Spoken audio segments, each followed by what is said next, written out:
Thank you for watching. I'm Shakil 5858. I am Ahmed Budnam. I am thankful to all news resources and my team for their cooperation. Following are the news which have been reported by American, European, Canadian, African, Asian channels and also the news agencies, Reuters, AFP, AP. Now the news in detail. Rather, news headlines. Allies of Israel are urging Israel to restrain from attacking Iran. Former President Donald Trump appeared in New York court, making the history. This appearance was related to hush money case. A sitting with Ukrainian president. America will not support Israel in retaliation. The ship which hit Baltimore Bridge had electrical problems. Weapons supervisor of movie set sent to jail. A case against Black Lives Matters activist in Supreme Court. Gender caring case of Idaho. Sudan got aid support. French president supports this move. A 15-year-old attacked people in Australia. A second incident in 3 days. Tesla decreased 10% global force. Mr. Biden income tax return. Boston Marathon. On Wall Street, Dow Jones down, S&P 500 down, and Nasdaq also down. Now the news in detail. On this Monday night, Trump on trial. The first criminal case against a former U.S. president begins. This case is nonsense. It should never have been brought. Why he can't avoid the courtroom and what it means for his re-election campaign. The Middle East on edge, waiting for Israel's next move after Iran's unprecedented attack. Why allies are urging restraint. I've been clear to my counterpart in Israel. Please take the win. Plus, bracing for the budget, from tackling housing to taxing the wealthy, what to expect from Ottawa's fiscal plan. And theirs is an unlikely friendship, the campaign to keep these two friends together. Global National with Donna Friesen. Good evening and thanks for joining us. Today, for the first time, a former American president is on trial, accused of a criminal offense. It is a momentous legal case. Donald Trump facing 34 felony charges. The case centers on hush money payments designed to keep Trump's alleged affairs with an adult film star and a Playboy model from being made public before the 2016 election. There are no cameras in the New York courtroom, and the judges put Trump under a gag order, but on the way in today, he made his thoughts clear. It's a case that should have never been brought. It's an assault on America. Trump, who once bragged he could sexually assault women and get away with it because he's so famous, is required to be in court for this entire trial. Reggie Cicchini has our top story from the courthouse in Manhattan. He tried to avoid this moment, but Donald Trump can no longer escape the law. This is political persecution. No one is above the law. As jury selection began in Trump's Manhattan trial, lawyers prepared to do the impossible. Find 12 ordinary citizens who can fairly judge one of the most polarizing people in the world. And this is a guy we all know. We know him from TV, we know him from his reality TV shows, we know him from being president and the campaigns. Hard to find an American without an opinion on Trump. Dozens of questions will be asked of prospective jurors to weed out potential biases or conflicts. The jury will be presented with a case involving alleged hush money payments to an adult film star and covered up as business expenses to influence voters in the 2016 election. A scheme to buy and suppress negative information to help Mr. Trump's chance of winning the election. Trump denies the allegations, but witness testimony will test those claims. My credibility should not be in question. Trump's former lawyer, Michael Cohen, who facilitated the payment to Stormy Daniels, is expected to take the stand. He's a complex figure in Trump's world and has been convicted of perjury and fraud. There are a lot of prosecution witnesses in many cases across this country that rely on people who have sketchy pasts. The now infamous Access Hollywood tape, which prosecutors argue is the point when Trump's campaign began to suppress negative stories, will not be fully presented as evidence. The judge will only allow a transcript, but perhaps watched most closely will be Trump himself, who remains, as always, the center of attention. Court sketches show Trump wearing his signature blue suit, and a New York Times reporter inside the room described him as both irritated and exhausted, adding at times he appeared to doze off. Reggie joins me from outside the courthouse. Reggie, this case is expected to go on for 6 to 8 weeks, and Trump is supposed to be there for all of it. How is he handling that?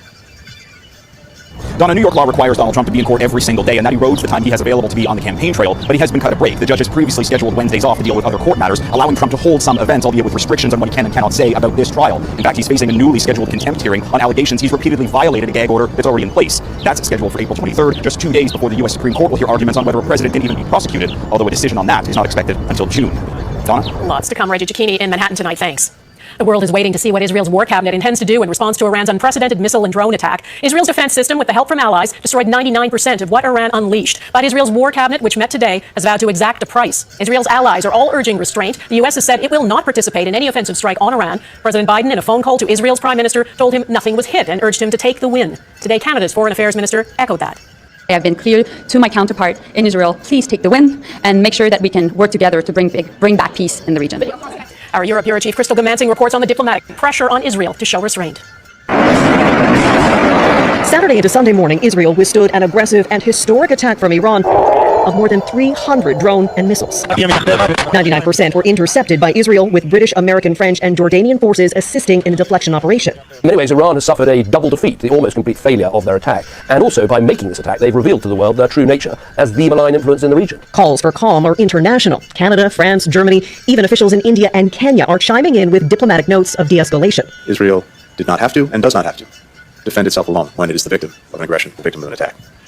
In the 36 hours since, we have been coordinating a diplomatic response to seek to prevent escalation.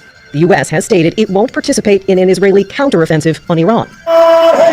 On the streets of Tehran, a festival-like atmosphere. It comes on the heels of Iran's UN ambassador calling the strikes a proportional response to a deadly strike on one of its embassy buildings in Syria. Israel is suspected of having carried it out. It was precise and only targeted military objectives. Because of the successful interceptions, we don't know Iran's intended targets. As for claims that it gave warnings of the strikes, the U.S. called that categorically false. The Nevatim Air Base, which saw minor damages from the Iranian attacks, was visited Monday by Lieutenant General Herzi Halevi. He only repeated statements that Israel will respond to the weekend assaults. Iran will face the consequences for its actions. We will choose our response accordingly. The Israeli Prime Minister on social media urged unity in the international community, saying Iran is conducting a full-scale campaign of aggression both directly and through its proxies. As for Israel's military operation in Gaza, the defense minister held a briefing in preparation for its planned action in Rafah, but did not give a date for when it would begin. Donna? All right, Crystal Demansing in London, thank you. Iran has invested heavily in its arsenal of ballistic missiles and drones. It launched about 170 drones at Israel, at least 30 cruise missiles, and over 120 ballistic missiles. That's according to the Israeli Defense Forces, including its believed newly developed hypersonic ballistic missiles, which travel 5 times the speed of sound and are more difficult to intercept. Israel has a defense system called David's Sling that is able to destroy most missiles as they barrel back down to Earth. A separate defense system called the Iron Dome is deployed to intercept shorter-range missiles from Gaza and even some drones. Civilians in Gaza have nothing to protect them and nowhere to hide as Israel's siege continues. Over the last 24 hours, at least 68 Palestinians have been killed and 94 injured in Gaza. That's according to the Hamas-run health ministry. The IDF is now warning displaced Palestinians not to return to their homes in the north, calling it a dangerous combat zone. Hundreds of Gazans are taking the risk heading north to find what's left. Gaza hospital officials say 5 people were killed by Israeli forces yesterday while traveling north. The south is not safe either. Israel's defense minister met today to discuss evacuating civilians from Rafah. Its plans to invade that southern Gaza city still on the table. Canada's foreign aid spending is expected to be part of the federal budget tomorrow as the finance minister gets ready to deliver it. Chrystia Freeland took part in a bit of political theater today, getting a new pair of shoes. A little bit of a heel, a smaller person maybe is helped by that. And really comfortable. This year, Freeland chose a pair of black leather heels from a Montreal-based company owned by 2 sisters. Every finance minister does this before a budget. Sometimes you can pick up some clues from their choices. There's usually lots of secrecy around federal budgets, but not this time. The Liberal government has already revealed quite a bit during a cross-country tour and the unveiling of multi-billion-dollar spending promises on housing, defense, and a national school food program, promises that will all have to be paid for. Global News has learned the federal government will ask wealthy Canadians to pay more tax. David Aiken has this look at what we can expect tomorrow. Our plan is based on the belief that a strong economy is a fair economy. And for the Trudeau government, a fair economy is one that tackles the challenges of the country's millennials and Generation Z, challenges that center on the high cost of housing. They now feel like middle-class stability is out of reach. We need to meet this moment, because that can't be allowed to happen.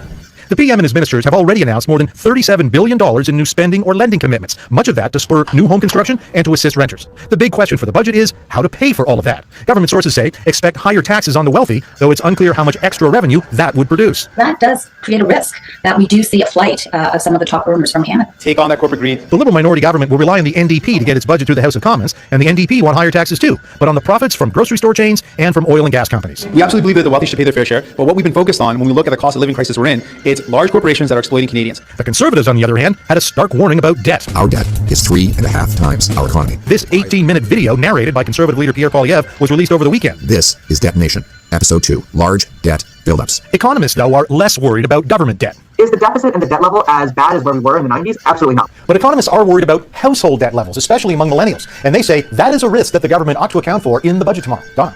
All right, David Aiken, thanks. And I will have live coverage of that federal budget when it's delivered tomorrow. You can watch right here on Global and on all of our streaming platforms. Over the past few weeks, the Prime Minister and his Housing Minister have made it clear housing and affordability are priorities for the government. They will need the cooperation of cities, municipalities, and provinces to make any serious inroads on housing, though. And as Megan King reports, that is not guaranteed. We try to take a comprehensive approach, and I see a lot of Atlantic Canada baked into this plan. There's been several federal housing announcements made across the Maritimes over the past few months, a preview of the federal government's plan to solve the housing crisis. Expanded tax incentives for home building, protections for renters, and more housing builds on public lands, only parts of the strategy. all working towards the goal of having no Canadian pay more than 30% of their income towards their housing. We're creating incentives that are going to make it easier for builders to get building, not just for big institutional builders, but also for individual homeowners who want to add another home on the property that they may already live on. Prime Minister Justin Trudeau calling the strategy the most comprehensive and ambitious housing plan ever seen in Canada. Housing Minister Sean Fraser says it has Atlantic Canada's fingerprints all over it. But political analyst Laurie Turnbull says there's a lot of ifs around provincial cooperation. And that doesn't mean the plan is not good. It just means that there are a bunch of things that have to happen in order for the plan to be able to be implemented. And I think that's why they put so much energy into the pre-budget announcements, because they're trying to build political support for their ideas. We want to put money on the table to incentivize provinces to actually exercise their jurisdiction to adopt more permissible rules. Turnbull says the housing strategy represents a significant shift in the federal government's thinking about their responsibility around housing. So it wasn't that long ago that the Prime Minister said, this isn't a federal jurisdiction sort of thing, right? And so obviously they've shifted in that, or they've shifted their perspective, they've shifted what their plan is on that, and now they're embracing a federal role in housing. However,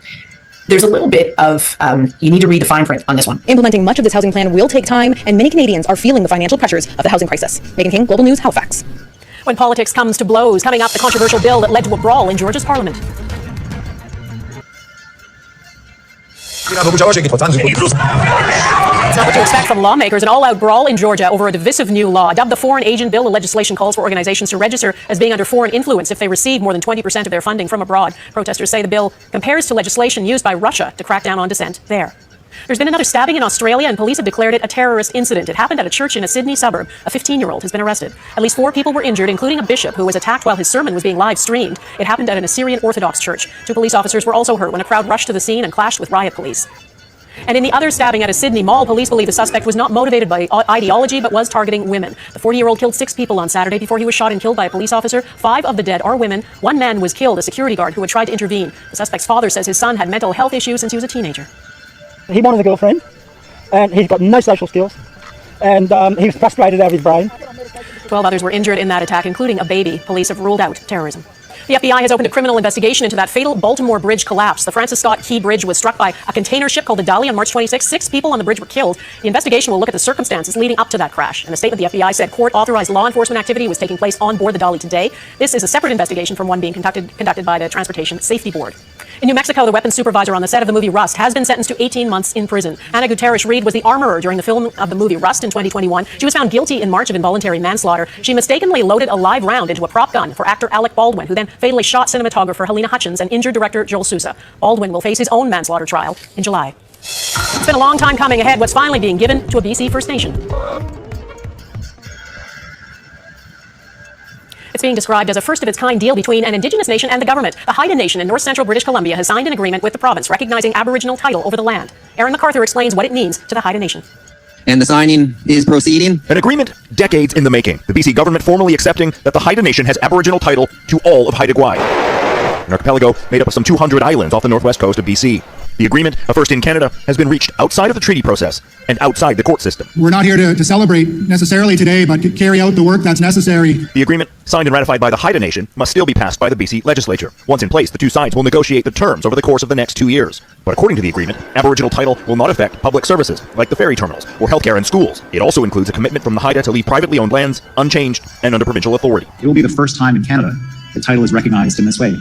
It is an entirely different way of recognizing title, something that the courts have been telling us to do for a long time. The court challenges from the Haida Nation against the provincial and federal governments will continue, the Haida claiming title to vast swaths of the marine ecosystem, also seeking damages and compensation. But the Haida will no longer have to prove title at every step of the process. Haida Gwaii is Haida land, always has been, and always will be. Murray Rankin, BC's Minister of Indigenous Relations, says the law will be introduced in the legislature as soon as possible and should be in force later this spring. Aaron MacArthur, Global News, Vancouver. Best friends forever. Next, how these 2 unlikely soulmates were reunited. One of the joys of social media is the unlikely stories, especially the ones about animals. Dogs and birds are not supposed to be friends, but don't tell that to Molly the magpie and Peggy the Staffordshire Terrier. They had a close friendship, which was made famous on Instagram and then interrupted when the authorities got involved. Mike Drolet has the story of the bird, the dog, and how common sense eventually prevailed. As a pup, Peggy's life seems set. A stuffy for a best friend, a roll of toilet paper for trouble. But you know those stories where no matter how good life looks from the outside, something's missing? Well, I guess this is one of those. Because way back in 2020, Juliette Wells and Reese Mortensen rescued an Australian magpie orphan they named Molly, who would become Peggy's best friend. And yes, it was unconventional. But the dog and the bird figured it out, and their antics, which usually revolved around Molly trying to get a sleeping Peggy to play, developed a massive following, 2 million social media fans. Molly's singing, followed by a litter of pups, helped grow their brand. And by the time Molly learned to bark, Yes, bark. The online fun had morphed into calendars and pictures, paintings and books. Until last month. We are devastated to hear this news, and of course so are these beautiful girls because they've lost their best friend. Not everybody, it became clear, were fans. Several complaints had been made to the authorities, and because the family didn't have a license to own a native animal, Molly was taken away. But this story of twists and talons has a happy ending, because the Premier of Queensland called for common sense to prevail. Molly is now back home, but with a caveat. She can no longer be used for commercial gain. But considering Peggy and Molly's fame, it may be easier to put the bird back in the nest. Mike Lake, Global News, Toronto.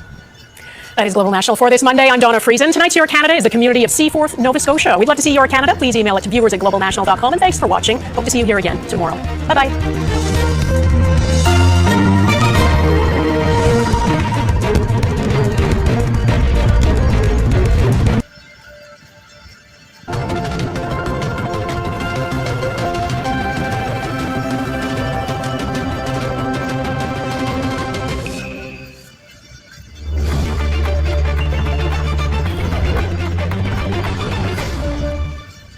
Israel vows to respond after it was targeted by 300 drones and missile strikes from Iran.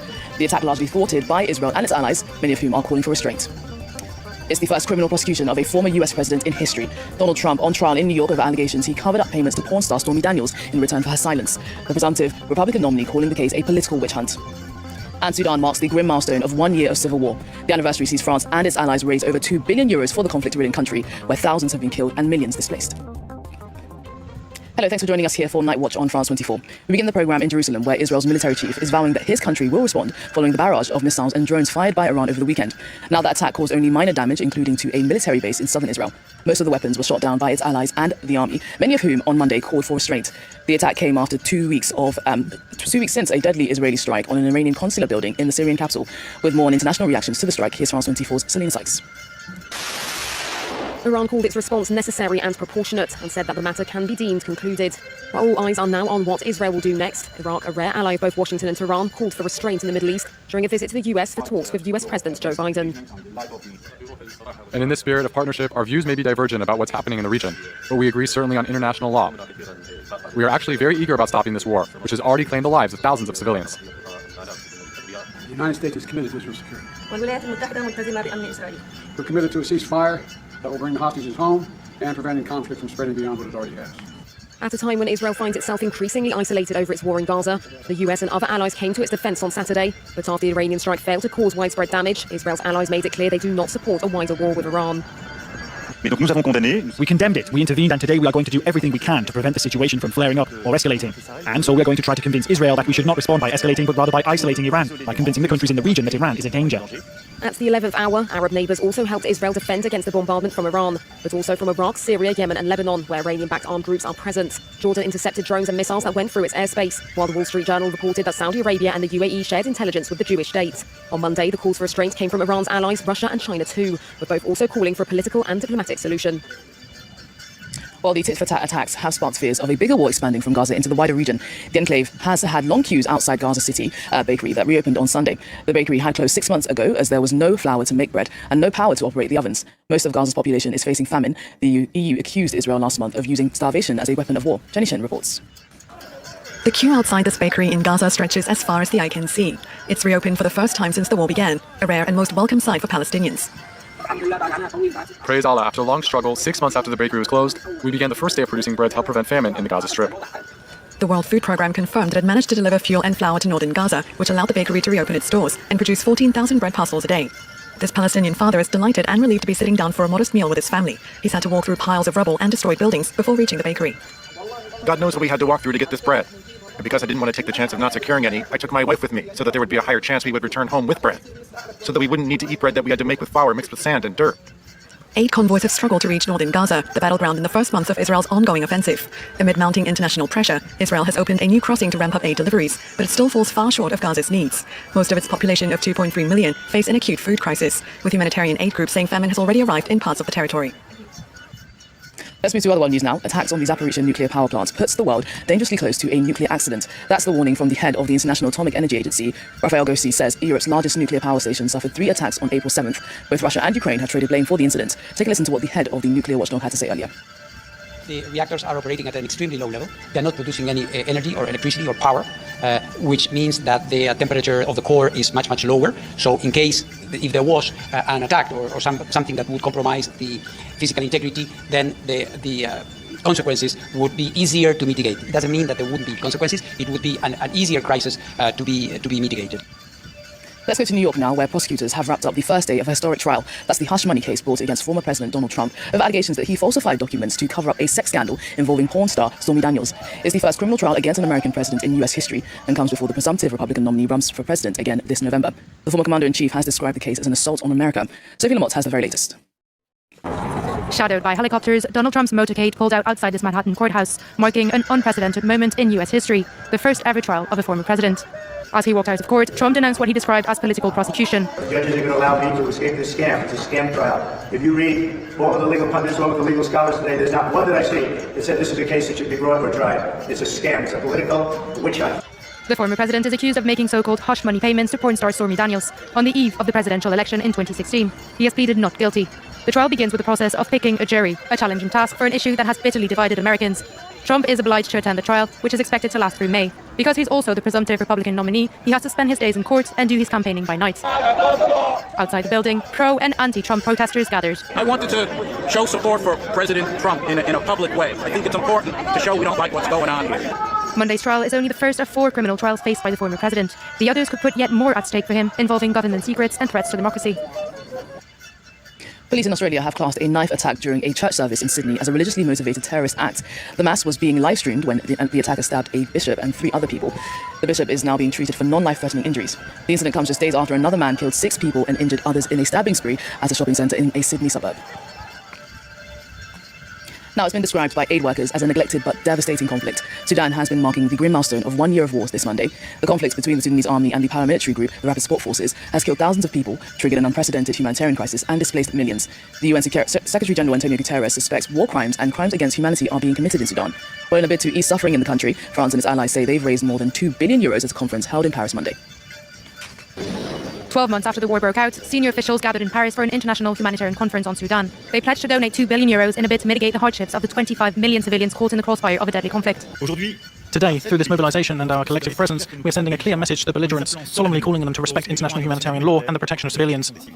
Caused by a power struggle between rival generals, on the one hand the army led by Abdel Fattah al-Burhan, and on the other hand the RSF paramilitary headed by General Mohamed Dagalo. Fighting has driven 8.5 million people from their homes, brought famine to large parts of the country, and cost at least 15,000 lives. UNHCR's Filippo Grandi spoke to France 24 about his experience on the field earlier. There's a tendency to look at this conflict in a bit of a simplistic manner. If you are in them, like we are, like my colleagues are, day in and day out, you see that they're extremely complicated. Lots of local commanders, warlords, and very complex negotiations on the ground. This has been a powerful obstacle to delivering aid. Neither of the 2 warring leaders took part in the conference in Paris. Both are accused of crimes against humanity, of denying much-needed humanitarian aid to civilians, and have triggered widespread reports of human rights abuses. It is very clear that the warring parties are not respecting international humanitarian law. A lot of what we are seeing as we speak are war crimes. They are deliberately preventing humanitarian access. They are targeting humanitarian actors, medical professionals, medical facilities, looting, pillaging key medical and humanitarian supplies. Since the start of the conflict, the international community has multiplied its appeals for a ceasefire, but every time a truce agreement was signed, it was immediately violated. There's just days to go till the start of the world's biggest democratic election. That's, of course, in India, where 960 million eligible voters will head to the polls. Well, ahead of the election, the biopic of the so-called father of Hindu nationalist ideology, Savarkar, is showing in cinemas. The movie coincides with a cluster of upcoming Bollywood releases based on polarizing issues, which either promotes Prime Minister Narendra Modi's and his government's political agenda or lambast his critics. Our team sent us this report. In Mumbai, a biopic of political figure Savarkar, the father of Hindu nationalist ideology and an admirer of Adolf Hitler, has been playing in this theatre for almost a month. Amongst Savarkar fans are the ruling party, the BJP, and Prime Minister Narendra Modi himself. It's a super movie. It reveals unknown stories which my generation are not aware of. All the things that Veer Savarkar did for our country. As India heads to its general elections, nearly a dozen films promoting the Hindutva ideology are being brought out by filmmakers. Jahangir National University is one of them. Taking the name from Delhi's prestigious Jawaharlal Nehru University, the movie depicts it as an institute destroying the country with its leftist and Islamist views. Vinay Sharma, director of the film, denies being inspired by the BJP narrative. I'm not against JNU, to be honest. The kind of ideology seen there, I just wonder how it is possible that you are raising anti-national slogans. Why is this happening in JNU? There are so many universities in Delhi where we never hear about this. Sharma claims that no political party has funded his film, but local media investigations allegedly found a link between the film producer and the BJP. Cinema professor Ira Bhaskar is worried by the growing trend of using Bollywood to spread Hindu nationalism. this is propaganda. So these films will, if they are seen by a lot of people, condition the viewers to vote for the BJP because these are the views of the BJP. In the last elections in 2019, a biopic of Prime Minister Modi was barred from release just before the polls by the Election Commission of India after opposition parties raised their concerns. Finally, there's just hours to go until the Olympic flame will be lit, marking the start of a torch relay in Greece and France that will end in Paris for the start of the Games late July. The traditional ceremony will take place at the ancient Olympia site in Greece on Tuesday, while rehearsals have been taking place, as you can see there. Of course, France 24 will be providing special coverage on the event, so do tune in. The program will be starting at 10:25 Paris time. We'll leave you with these images. Do stay tuned to France 24.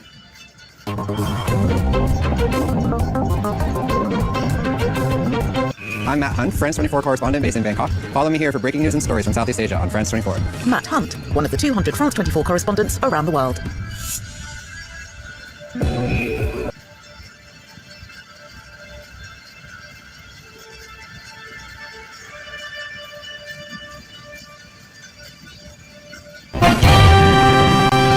Good evening, I'm Jeff Bennett. And I'm Amna Nawaz in Kyiv, Ukraine. On the NewsHour tonight, allies urge restraint in Israel's response to Iran's unprecedented weekend attack.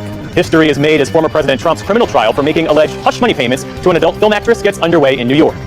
And our exclusive interview with Ukrainian President Volodymyr Zelensky on the war with Russia and the uncertainty around U.S. aid. I can tell you frankly, without this support, we will have no chance of winning.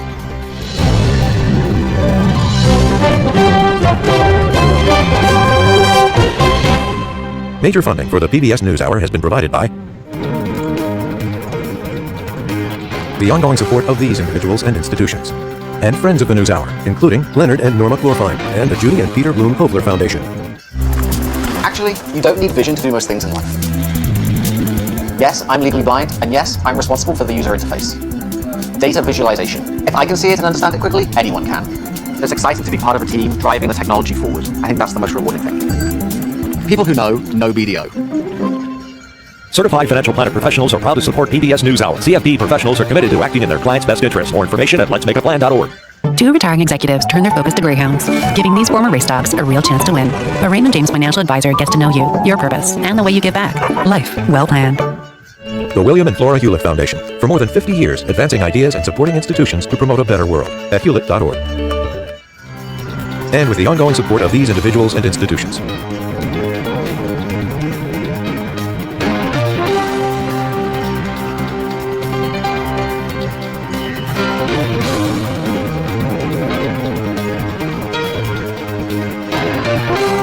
This program was made possible by the Corporation for Public Broadcasting and by contributions to your PBS station from viewers like you. Thank you. Welcome to the NewsHour. Tensions remain high in the Middle East tonight as we wait to see if Israel responds to Iran's barrage of drones and missiles over the weekend. President Biden said while the U.S. commitment to Israel is unwavering, the administration would not support a retaliatory strike. That's right, Jeff. And another country hoping for more U.S. support is Ukraine. I spoke with Ukrainian President Volodymyr Zelensky about that, about its war with Russia, and much more. But first, we begin in the Middle East, where a region is on edge. Nick Schifrin has our report. At the site of the first ever Iranian missile strike on Israeli territory today, Israel's top general warned Iran payback was coming. As we look forward, we weigh our steps. And this launch of so many missiles, cruise missiles, and drones onto the territory of the State of Israel will be met with a response. Iran's unprecedented attack of more than 300 drones and missiles lit up the sky Saturday night and Sunday morning across the country. World leaders quickly rallied to Israel's defense. But following U.S. officials urging Israel not to respond to Iran militarily, today a unified European message of restraint. French President Emmanuel Macron. We are going to try to convince Israel that we should not respond by escalating. German Foreign Minister Annalena Baerbock. Israel has won thanks to its strong air defenses. This defensive victory must now be ensured diplomatically. And British Foreign Secretary David Cameron. So our hope is that there won't be a retaliatory response. Israel says it blocked Iran's ballistic missiles thanks in part to its air defense system Arrow 3, built to counter Iranian threats. They also got lucky. 2 U.S. officials confirmed that half of Iran's more than 100 ballistic missiles failed in flight. Israel's success was also the product of a defensive coalition. When the strikes from Iran and Iranian-backed proxies in Iraq, Syria, and Yemen began, the U.S. had already made agreements with Arab states, including Jordan and Saudi Arabia. The U.S. military says it shot down more than 80 Iranian drones. Israeli Defense Minister Yoav Gallant hopes that sets a diplomatic precedent. We have an opportunity to establish a strategic alliance against this grave threat by Iran, which is threatening to mount nuclear explosives on these missiles, which could be an extremely grave threat. What we've seen is proof of concept that when the security and strategic concerns of our partners align, they can absolutely work together. Dana Stroll is the research director and a senior fellow at the Washington Institute for Near East Policy and the former Deputy Assistant Secretary of Defense for the Middle East. She says the shootdowns were successful because of regional coordination that, until this weekend, was untested. What we saw on Saturday night was proof of concept that all of this hard work, the investment in compatible radars, the investments to share classified military information in real time, and the confidence building that it took to create this regional security architecture actually works. Iran's attack on Israel was in response to an Israeli airstrike earlier this month on Iran's consulate in Damascus that killed several top commanders. They got what they wanted from the psychological and economic impact of the whole world being on edge last week. Vali Nasser is a professor at the Johns Hopkins School of Advanced International Studies. He says even though the attacks failed militarily, Iran hopes they prevent future Israeli attacks. Iran's hope is that what happened last week will make everybody, particularly Europeans and Americans, think we don't want to be there again in a week. So that would put pressure on Israel, and that pressure is exactly the kind of deterrence that Iran was looking for. So it's mainly political gain rather than military gain. But right now, while the world urges restraint, the decision of what to do next is Israel's. For the PBS NewsHour, I'm Nick Schifrin.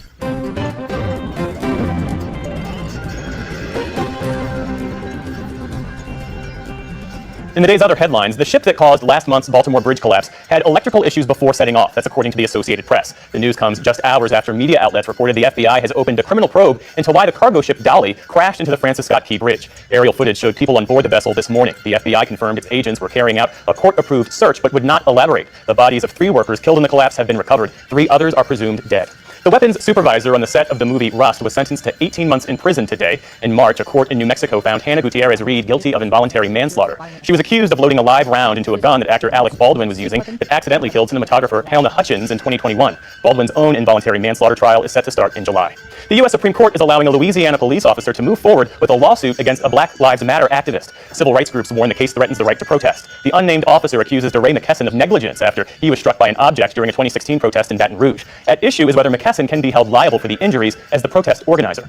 In a separate ruling, the justices decided to allow Idaho to enforce a ban on gender-affirming care for trans youth. The order lets the state put in place a 2023 law that means doctors could face up to 10 years in prison if they provide hormones, puberty blockers, or such services to minors. Opponents have warned that the law could increase suicide rates among teens. International donors today pledged more than $2.1 billion in aid for Sudan. The promise of support came during a conference in Paris led by French President Emmanuel Macron. And it comes on the 1-year anniversary of a war that has pushed the country to the brink of famine. Today, from this mobilization, all of our presence, it sends a clear message to the belligerents. We are making a solemn appeal out of respect for international humanitarian rights and for the protection of the civil population.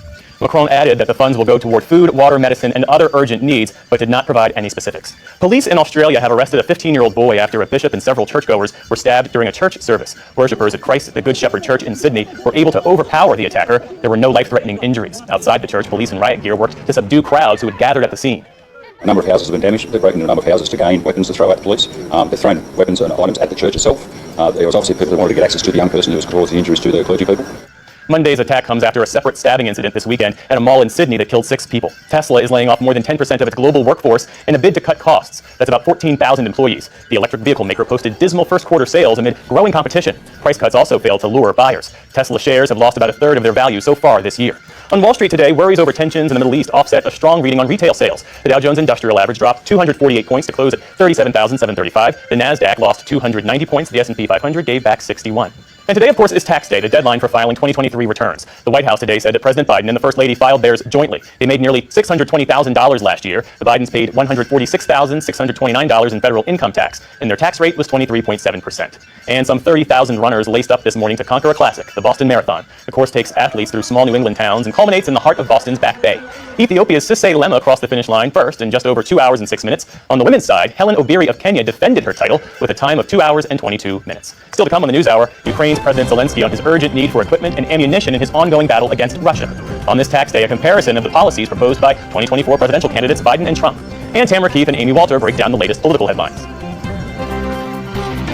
This is the PBS NewsHour from WETA Studios in Washington and in the West from the Walter Cronkite School of Journalism at Arizona State University. We sat down with Ukrainian President Volodymyr Zelensky earlier today here in Kyiv to discuss the multiple challenges he's facing on multiple fronts. Right now, there have critical shortages of both munitions and manpower. Russia is ramping up its attacks, and of course, there's uncertainty around the future of U.S. aid. On the heels of Iran's attack on Israel, Zelensky says it shows it's not just a critical time for his nation, but for the world. President Zelensky, welcome to the NewsHour. Thank you for hosting us here. Thank you so much for coming. I want to ask you about Iran's attack on Israel because you condemned that attack immediately. You said it should serve as what you called a wake-up call to the free world. Who do you think needs that wake-up call, and what kind of action do you hope that elicits? First, I believe this is a signal to all the leaders of the world. Surely, France, Jordan, the UK, the US have responded and supported the protection of Israel. And this is a serious defense shield for Israel, which is very important. Jeff. I'm in the Vaz in Kyiv tonight. Amna, thank you. Thank you.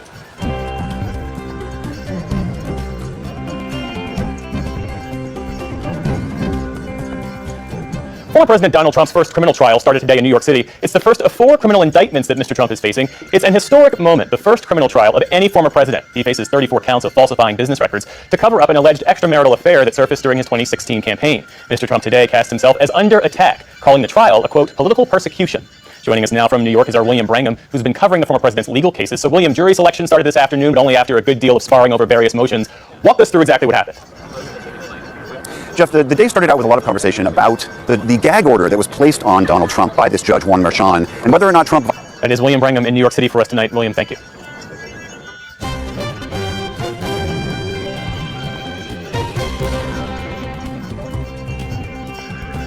So, as we said, it is tax day, and millions of people are filing last minute. What many people may not know is that the clock is ticking on some potentially big changes due in a year that will be decided by the outcome of the 2024 presidential election. Lisa Desjardins has a closer look at what's at stake. Back in 2017, then President Donald Trump and Republican-led Congress enacted sweeping reform, cutting taxes across the board for most individuals. President Biden and the Democratic Congress put in place. All right, Richard Rubin of the Wall Street Journal and friend of anyone who wants to understand taxes. Thank you for joining us. Thank you.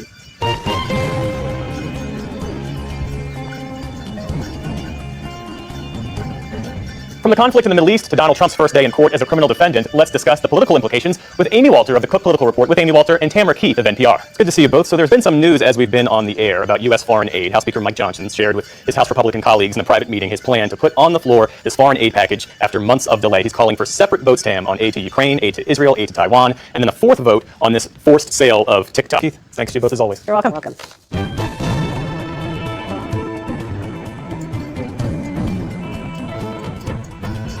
Yuval Noah Harari is a professor of history who is renowned for his broad and thought-provoking perspectives on human history. Harari, who is the best-selling author of *Sapiens*, recently released a new volume of this work called Unstoppable Us for younger readers. Tonight, he shares his brief but spectacular take on what it means to be human. I think it's more difficult to write for kids than for adults. When you write about complicated stuff and you are actually not sure what you want to say, then with adults, you can just cover yourself by talking with these be human. And you can find additional brief but spectacular episodes online at pbs.org/newshour/brief. And there's a lot more online, including a look at the strides made registering voters and strengthening election safeguards in the swing state of Michigan. That's on our website, pbs.org/newshour. And join us back here tomorrow night for our next report from here in Ukraine, when we'll take a closer look at Russia's intensifying attacks on Ukraine's energy systems, the impact that that's having on Ukrainian people and on the war. And that is the News Hour for tonight. From Kyiv, I'm Amna Navaz. And I'm Jeff Bennett. For all of us here at the PBS NewsHour, thanks for joining us and have a good evening.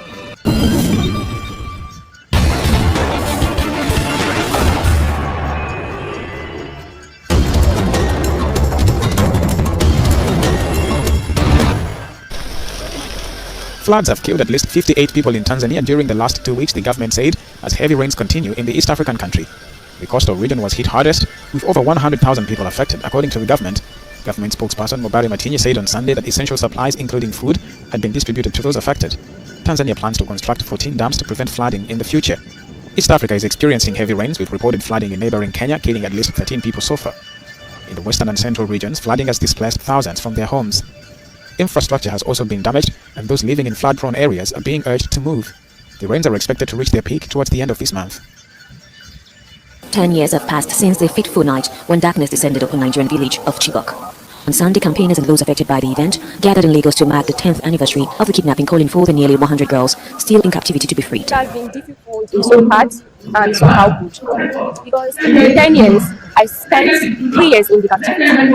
So when I came back, I left work on our way since the very day we were kidnapped. So I was probably with my leg there. After I came back, I undergo surgery 4 times, which is very difficult to me. And the good side is that my fourth surgery, I had it in America. So which I was able to get opportunity to enroll in a program which I wrote my GED and got admission into college there. The Chibok kidnapping was in the first major school abduction in the West African nation. Rebecca, one of the girls, says she's still struggling to get back on track. Life is not easy for me right now because I always dream of becoming somebody. I still have passion towards education, but I have been denied. I went to treat myself, and upon my return, I got denied from the school government promises. So I am now finding it difficult. I'm not doing anything right now. Some analysts see school kidnappings as a symptom of Nigeria's worsening security crisis. way forward is that we're very serious about security, that we're also very serious about education. Nigeria is the signatory to the Safe Schools Initiative, but we're not implementing it, which is why our schools are sitting targets. And kidnappers can not only go in, they can then negotiate how many of them that they return. So really it's about government prioritizing education and prioritizing security of Nigerians. The security lapses that resulted in the Chibok kidnappings 10 years ago remain in place in many schools, according to a recent survey by the United Nations Children's Agency's Nigeria office. Guterres for his briefing and acknowledge the participation. Both the UK and the US condemned Iran's attack on Israel during an emergency meeting of the UN Security Council on Sunday. The United States condemns, in the strongest terms, the unprecedented attack on the State of Israel by the Islamic Republic of Iran and its militant proxies and partners. Iran's intent was to cause significant damage and death in Israel. It launched over 300 munitions, including more than 100 ballistic missiles and land attack cruise missiles at Israel, as well as explosive, unmanned aerial vehicles. Iran's reckless actions not only pose a threat to populations in Israel, but also to other UN member states in the region, including Jordan and Iraq. Barbara Woodward, UK ambassador to the UN, echoed the condemnation of the attack. No one wants to see further bloodshed. The United Kingdom is also continuing to work urgently alongside the international community to stabilise the situation and prevent further escalation. It is vital that all parties exercise maximum restraint and refrain from any action that may heighten tensions further. It comes as the US assisted Israel in shooting down dozens of drones and missiles fired by Iran in what was the first time it had launched a direct military assault on Israel. The Middle East is on the brink. The people of the region are confronting a real danger of a devastating full-scale conflict. Now is the time to defuse and de-escalate. Now is the time for maximum restraint. Israeli authorities said 99% of the inbound weapons were shut down without causing any significant damage.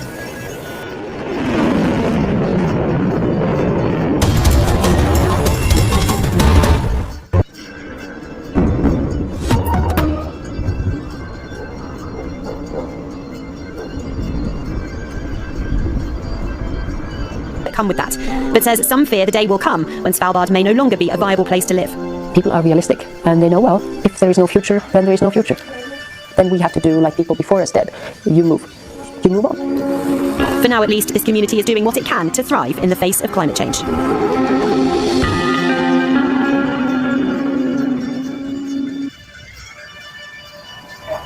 It is 11 a.m. in Singapore and Hong Kong, 8:30 in New Delhi and 10 o'clock in Jakarta. I'm Shakira Othman at this hour. A second stabbing incident in Australia in 3 days. Police say the latest knife attack at a church was a terrorist act. A 15-year-old boy has been arrested.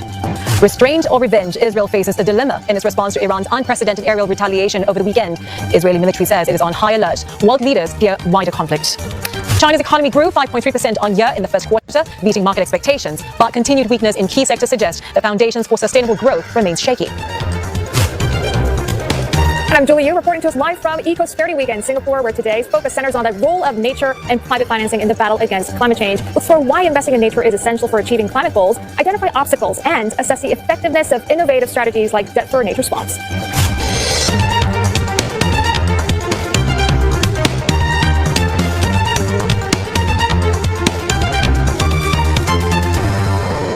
Australian police say they are treating yesterday's stabbing at a church in Western Sydney as a terrorist attack, hours after arresting a 15-year-old male suspect. The incident left at least 4 people wounded, including the church's bishop. We believe there are elements that are satisfied in terms of religious motivated extremism and, of course, the intimidation of the public through that person's acts. It was the second major stabbing attack in just 3 days in Australia's most populous city. 6 people were killed and a dozen others injured in a knife attack at a mall on Saturday. And Roger Minard joins us live now from Sydney. Roger, what else do we know about this latest attack and the ongoing investigations? Well, yet another knife crime in the space of a few days has shocked the community here in Sydney, who are still recovering from the horrific attack which left 7 people dead, including the killer, at a Bondi shopping centre over the weekend. This latest attack was not on the same scale, but unlike the earlier incident, it has been labelled an act of terrorism by the police. Australia's Security Intelligence Chief, Mike Burgess, said this morning that his agency supported the declaration of an act of terrorism, which authorities believe had a religious motive, but say there was no indication anyone else was involved. Police don't know a lot about the alleged offender, apart from his age, and the fact that he travelled from his home, which is not near the church, and allegedly used a flick knife. Well, the 2 religious leaders who were injured in the church were this morning said to be in a stable condition. Meanwhile, Roger, police have urged the Western Sydney community not to take the law into their own hands. What's triggered this warning? Well, it's what happened immediately after the attack that shocked so many and sparked fears of other religious groups taking matters into their own hands. As the alleged 15-year-old stabber was held down by parishioners in the church last night after knifing Bishop Mari Emanuel and a senior priest at the Syrian Church of the Good Shepherd, violent clashes broke out after police arrived to apprehend the assailant. Now, outside, hundreds of people gathered, throwing bricks and bottles at police in an attempt to get their hands on the young offender. It took some hours for police with riot shields to force a pathway between the protesters and get the teenager to a police vehicle. At some stage, the alleged attacker suffered head injuries and may have lost 1 or 2 fingers in the melee, though it's not exactly clear how this happened. A number of police officers were also injured in the violence as they were hit by fence palings and other improvised weapons. There was this really was an extremely dangerous and potentially deadly standoff with officers desperate not to lose control. And this morning, as further details emerge, the authorities are determined to put a lid on this latest outrage, and in so doing are likely to toughen up security around the city. In fact, in the past hour or two, it's emerged that temporary powers have been granted to the police to search people, search vehicles and property without a warrant, as well as establish roadblocks and demand people's identity. So clearly, we've entered a new phase in Sydney's anti-terror response. Sharp. Roger, thank you so much for that report. Roger Minot there, speaking to us live from Sydney. Now, for more analysis on this, let's speak with Terry Goldsworthy. He is Associate Professor of Criminal Justice and Criminology at Bond University. Professor Goldsworthy, thank you so much for speaking with us this morning. 2 attacks in 3 days, one declared a mental health issue, the other a terrorism act. In your latest commentary, you said that cases of mass murder are shocking because they are relatively rare in Australia. How concerned are authorities by the recent spate of attacks? Yeah, good morning. Look, I mean, mass murders in Australia are relatively rare, and by mass murder we're talking about where 4 or more people are killed in a short time period at the same location or nearby geolocations. So we don't see too many of them in Australia. We did a study in terms of mass shootings that occurred between 1964 and 2014, and we identified 14 shootings in that period. So about once every 4 years we have a mass event like this. In terms of stabbings, the last time we had a mass stabbing was in 2014 where a woman killed 8 of her children. So, I mean, they are unusual, and that's why I guess they get so much exposure when they occur. Certainly they're concerning, but in general, it's quite safe to be in public spaces in Australia. We just have these kind of aberrations that occur from time to time, which are unfortunate.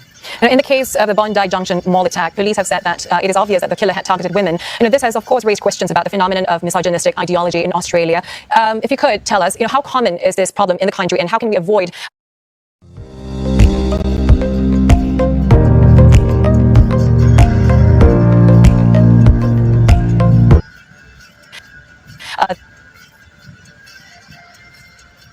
Bondi stabber is still being determined to some degree. The police would have had access to the CCTV footage in terms of looking at who he targeted and how he targeted them. And there could be a number of explanations that we won't know what they are until they complete the investigation, but it could be that he was driven by the fact that he just didn't like women, or it could have been the fact that he thought perhaps women would be less able to resist his attacks, and hence the reason there's a practical aspect for him targeting them. In terms of interpersonal violence against women, in terms of domestic violence in Australia, we're actually at a 34-year low in terms of our homicide rate. So this, I said, I guess, doesn't necessarily represent an epidemic, as we have seen some politicians call it. Our rates of interpersonal violence against female victimisation are extremely low in historical terms. But yes, there is an aspect of gender here that will need to be explained, and that's going to be part of the police investigation in terms of looking at why he tipped over, how was his mental health a role in this, and what was his motivation in terms of picking that location, picking those victims. And they will all be part of the police process over the next months when they're interviewing, I suspect, hundreds of witnesses and looking at his recent history, his mental health engagements, and what his family and associates can also tell investigators. Okay, so we know that the numbers are low at this point, but what is the root cause of this misogyny ideology? What's triggering it? Well, look, I think if you go back, in terms of domestic violence, the reasons are quite complex, etc. The event that occurred on Saturday was a stranger murder, so it wasn't in terms of a domestic homicide type event, and they are significantly different in terms of motivations, perhaps a stranger murder. So, we really can't group them together. I mean, on one side you have people in a relationship who have a domestic violence type homicide, and then we have the stranger murders, which is what the mass murder on Saturday was, and they're vastly different criminal events. In terms of misogynistic culture or whatever else, I just take some kind of disagreement to say that there's a toxic masculinity present in Australia as a culture. I don't think that's a nuanced answer. I don't think it's an answer to complex problems. And certainly, I think what you do see is some men who have extremely poor behavioural responses in terms of how they deal with certain situations. So, it's really an incident-by-incident process. If you look at things like such as filicide, which is the killing of children in Australia, the rate of men and women killing their children is equal. So there are really some interesting contrasts in terms of the different categories of homicide that you look at in determining why these things occur.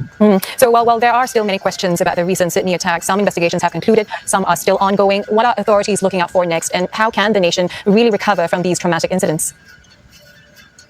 Well, look, the investigation will be looking at how could this be prevented. It's going to be very difficult when you have a random act like this. There's no linkage between the offender and the victims that we're aware of at this stage. So the motivation will be extremely important in determining why did he pick this shopping centre, why did he pick those victims. So they're going to be looking at what can be done in terms of crime prevention. They'll also be looking at the response of the police in this regard, the response to the shopping centre. So what the situation was on Saturday was an active armed offender. So the police training generally in relation to those matters now is that the police need to move into the situation and engage that active armed offender as soon as they can, because the more time that offender has has, the more freedom of movement the offender has, the more casualties there's going to be. So there's been a change in policy in probably the last 10 years in terms of how we deal with these armed engagements. It went from contain and negotiate to where you have someone like this individual who's moving around and attacking people. You need to go in. So the police will move past casualties, they will move past people who are panicking to go and engage the offender. In this case, it appears they did that quite effectively, but there'll be two separate investigations here. One will be in relation to the mass murder, and the other investigation will be in relation to the use of police force and lethal force. So I don't see many problems in terms of the use of the lethal force, but nonetheless they'll have to be done, and they will all go to the coroner for an examination as to what was done well, what could be improved, and how we try to prevent these incidents from occurring. But you would have seen some of the CCTV footage, the shop owners closing doors, taking people in, things like that. They are how we respond to active armed offenders and lockdowns, etc. So at least that will give us some hope that if these events occur, we can actually take some action other than law enforcement personnel to limit the amount of harm these people can do when they go out and engage in this way. Professor Goldsworthy, thank you so much for speaking with us. That was Terry Goldsworthy, Associate Professor of Criminal Justice and Criminology from Bond University. In other news, South Korean President Yoon Suk-yeol says he humbly accepts the election results after the ruling People Power Party suffered a defeat in last week's polls. It was his first public remarks on the matter. Yonhap News reports that President Yoon made no intention of backing down from his plans to increase admissions to medical schools. He says he will continue to pursue medical reform. The leader's approval ratings have dropped following last week's election loss. His party secured 108 out of 300 seats, while the main opposition Democratic Party won 175. Senior government and presidential officials are widely believed to be replaced. Prime Minister Han Duck-soo and other presidential senior officials have offered to resign. President Yoon has vowed to improve communication with the people. And your Asia Business Update is next with Olivia Marzuki. A busy day for business with China's latest data releases, Olivia. That's right, Sha, and China's economy expanded faster than many have thought in the first quarter, but its foundations remain shaky, with key sectors still missing growth targets due to growing global uncertainties. And back to the 1990s, the Japanese yen has fallen to a level not seen in 34 years after the US dollar surged on fading rate cut wagers. Women taking matters into their own hands. 就选了一个学历比较高的，然后会4国语言。 Young people challenging long-held norms. 我跟我太太，我们就是三无青年，无房贷、无车贷、无后贷。 Thank you for watching and privilege of your time. This is Amir Shakil 5858. I am Amir Woodman. Have a good life.